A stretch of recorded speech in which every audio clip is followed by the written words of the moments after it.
Good evening and welcome to the special grand final edition of 10 News. And first tonight, the Swans soar into the record books in a heart-stopper at the MCG.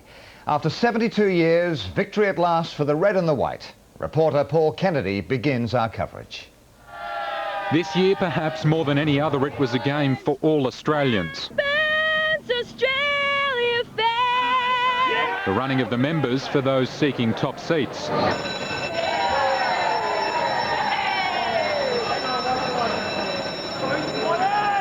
The suit and latte crowd met for breakfast in the new long room. The grand final is special, and so you need to start it off in a special way. Some preferring a morning ale.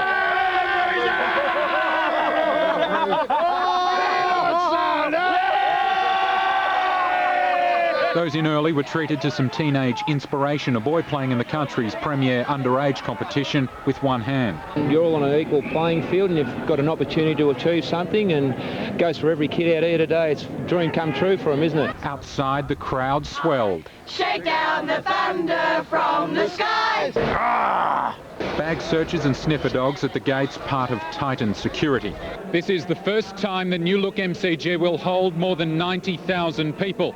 And 2 hours before the game, as the Swans try and lap up the atmosphere, this ground once again has that cauldron-like feel. The controversy over Delta GOODREM's last-minute addition to the pre-match entertainment lineup fading. Go the Swannies. You excited to be here? Absolutely, let's hope it's a wonderful game. Her voice quickly soared in a patriotic tune.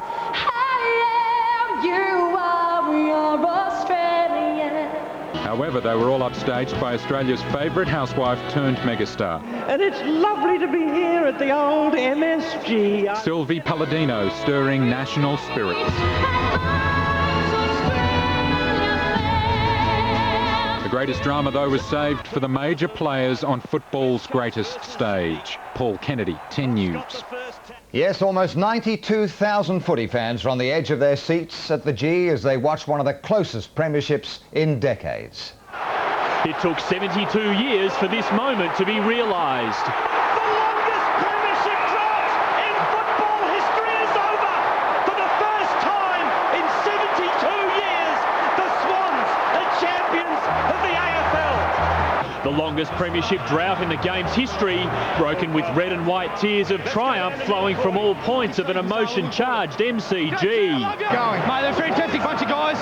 We totally deserve the win today. It's been a fantastic season, so we'll look forward to it. Paul Roos leading the Swans to perhaps the most famous and significant premiership in memory. Thoughts of the Bloods of old rekindled, football's nationalisation now truly complete. And to all my brothers, 22 Bloods, thanks very much. To the people who have waited 72 years to see South Melbourne / Sydney Swans win the premiership, here it is! For the fallen, a home and away season of dominance amounting to nothing. Damien Booth, 10 News. Well, let's see how the fans out there are celebrating tonight. In the heartland of South Melbourne, here's Mignon Henny.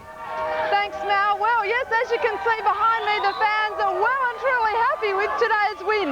The Swans may have flown north to Sydney more than 20 years ago, but I can reassure you of this, that their presence and spirit is alive and well here in South Melbourne, the heartland of the Sydney Swans. As we all know, the last time the Swans took home the flag was back in 1933, where the team was known as South Melbourne, and loyal fans have gathered here at the Limerick Hotel, a pub steeped in red and white history, to honour their victorious team. They're in full voice here, just in case you can't hear them, loudly and proudly singing the club song and enjoying a few ales. I just might join them. So, Mal, it's back to you in the studio. Well done for a lass from Western Australia. And it's not just in South Melbourne. Everywhere, fans perched in pubs, clubs and private homes, riding a wave of emotions as their teams battled it out. Those with no ticket to the G gathered with mates and a cold one at the birthplace of the Swans.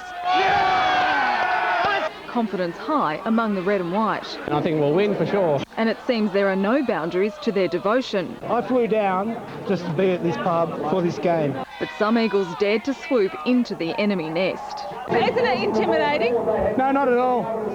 They're no good, Swan supporters. They're no good. Passions ran hot in home states amid the battles and the triumphs. Sydney-siders catching the fever. While for the most part the Sydney fans claimed the pubs as home territory, it was a different story at Federation Square, where the teams were more evenly matched. Eagles and Swans rubbing feathers to watch the match. Such a big day demands stamina. Heavyweights of the AFL at the traditional matchday brekkie. The rivalry between political sides forgotten for just a couple of hours. Melbourne deserves the title of the sporting capital of Australia. Even with no Victorian team represented. Nicole Strahan, 10 News. Well, we've seen how Melbourne responded. Let's see what's happening up in Sydney itself. Here's Ebony Ferranda. Ebony?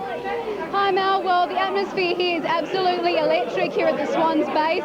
The fans could hardly believe it when the siren went, and after 72 long years they found out that Sydney will be bringing home the Premiership flag. The red and white fever has certainly hit Sydney right around. They've been celebrating ever since this morning, packing into pubs and clubs and live sides right around the heart of Sydney, and it's just been absolutely amazing.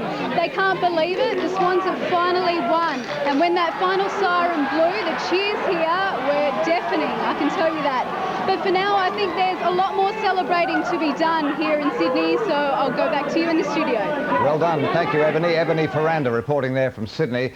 Back here in Melbourne, of course, it all started early as thousands of die-hard fans were hunting tickets, some braving chilly conditions to queue overnight. And it appears scalpers are becoming a dying breed. With 7,000 seats up for grabs, members ringed the MCG, many arriving well before sunrise. We left home at 2 o'clock, so we got here about 3. We got here just before 5 o'clock this morning. The annual rush for seats a tradition worth the lack of sleep. You like the lining up, do you? No, but you've got to see the footy. Some interstate fans making the long journey on hope alone. I haven't missed a grand final down here since 1983. It's always a big risk coming all the way from Perth to such a big event with no tickets and no plan really. Scalpers also a rare sight, a crackdown netting police at least 7 arrests. The release of more than 100 standing room only tickets also helping put a dent in the illegal trade. It's going to be a big day, so it'll be great to be a part of the atmosphere anyway. Kelly Morgan, 10 News.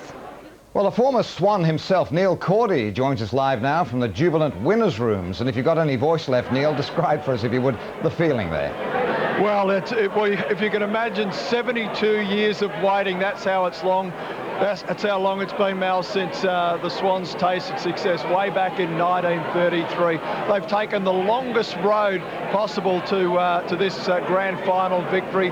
First week of the finals, they went to Perth and lost there in dramatic circumstances.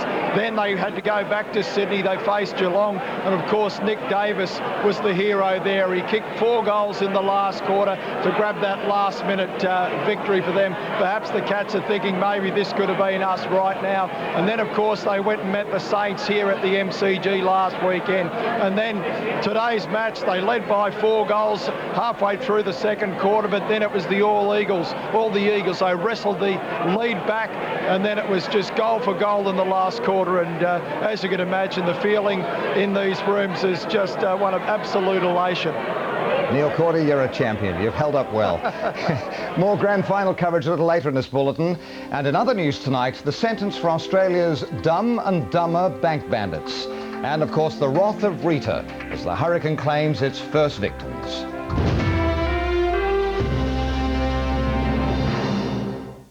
Saturday is award-winning television on Channel